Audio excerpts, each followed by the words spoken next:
では続きまして第2部に入らせていただきます。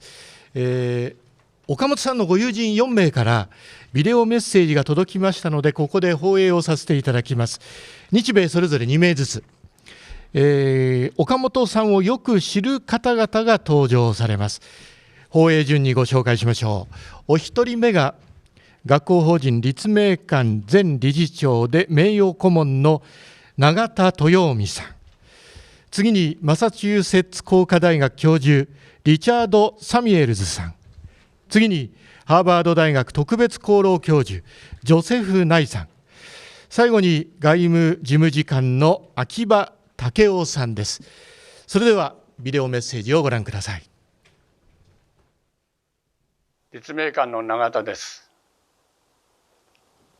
静かな慟哭が昨年4月から私の中で続いています。あれから1年、いまだ鮮やかに岡本さんの姿が記憶の中でよみがえり、喪失感を抱えたまま過ごしております。岡本さんとの出会い、そのきっかけはアメリカンフットボールでした。立命館大学がアメフトの強豪校だったこともあり、アメリカの NFL の選手団が来日の際、試合とパーティーに招待くださいました。岡本さんの博識かつ人間味あふれた温かさ、特に若者に対するパッションに強い感銘を覚え、当時立命館の学長であった私は立命館大学で講義をしていただくことを即座にお願いしました。岡本さんは立命館大学の学生たちに日本や世界の現実を直に経験させる国際社会で活躍する人材養成特別プログラムを開いてくださいました。2005年のことです。志高く意欲ある学生が集まる人気プログラムで、京都での講義に加え、年に一度は岡本さんの旧知の著名な方々を招いた東京ゼミナールも開催してくださいました。終了後には学生たちをご自宅に招いていただくことがあったと聞いています。また、中国、アメリカ、インド、ケニア、パレスチナなど場所を変えながら世界中に学生を派遣する取り組みも実施され、そのための奨学金制度まで設けてくださいました。講義では得られない経験と出会いにより、学生たちは世界の政治、経済、社会と直接つながることができました。これまで439名の学生が岡本さんの下で学び、刺激を受け成長してくれました。世界への可能性を示してくれた岡本さんの存在は、学生たちの心と記憶の中にしっかりと刻まれ、今後さまざまな分野で発芽し、成長し、そして花開いていくことでしょう。少し照れたような笑顔をして喜んでくれるに違いありません。岡本さんはホテルのバーに世界的にも珍しいさまざまなウイスキーをリザーブされていましたが、私がオンザロックにして飲もうとすると、この貴重なウイスキーを水で薄めるのかと毎回叱られました。あのウイスキーの味、私の大事な思い出として忘れることはないでしょう。岡本さん、これまでのお導きに心から感謝いたします。またいつの日か、どこかで乾杯できることを楽しみにしています。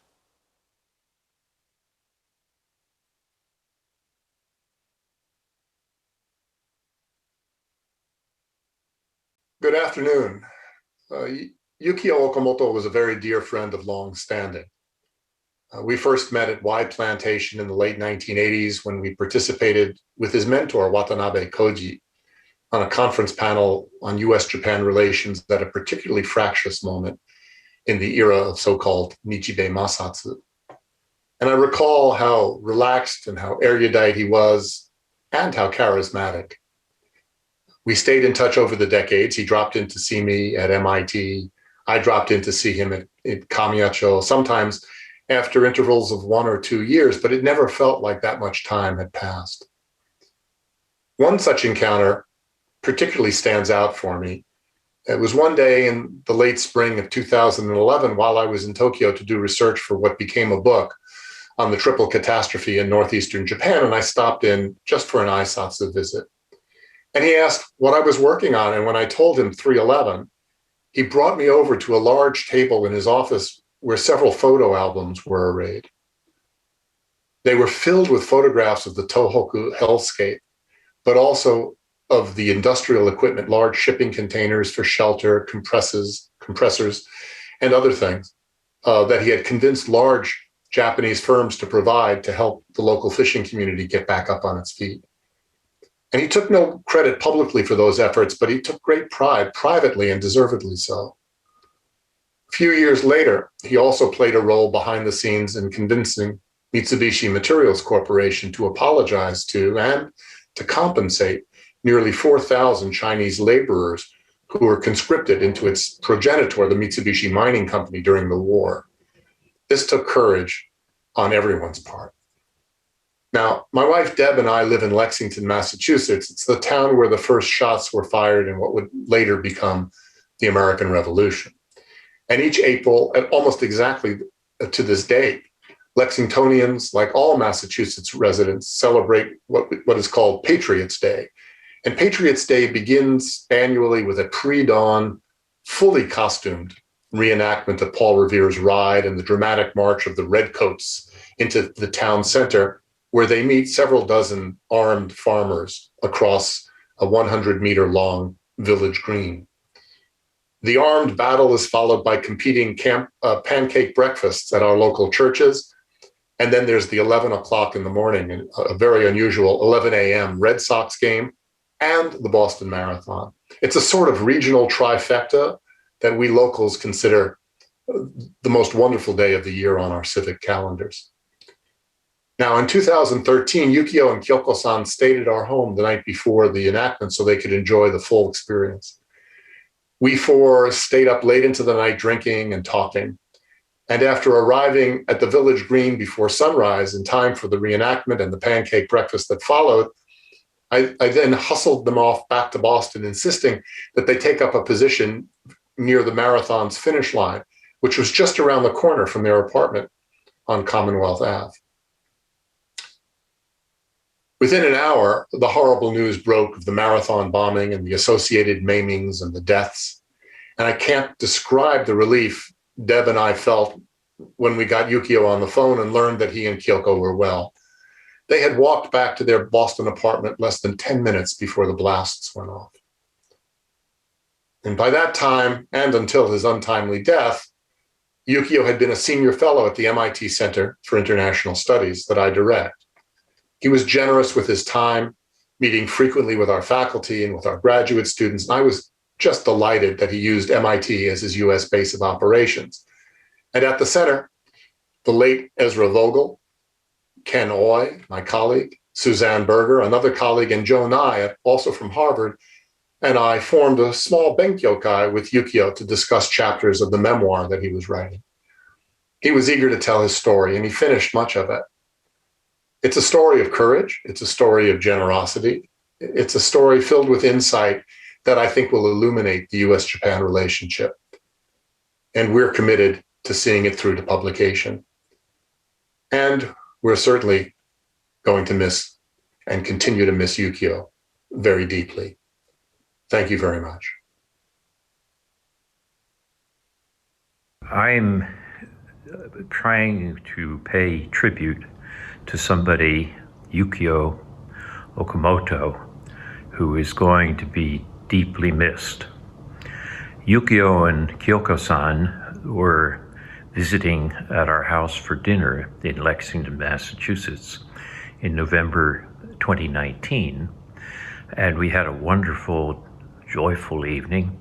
Yukio had brought me pictures from the newspapers of appearance that he and I had both shared in Tokyo a month or so before that.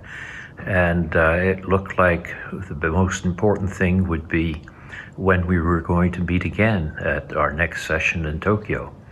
It was a complete shock to realize that that would never happen again. And we deeply, deeply miss him. Yukio and I first met because of our mutual interest in the U.S.-Japan Security Treaty.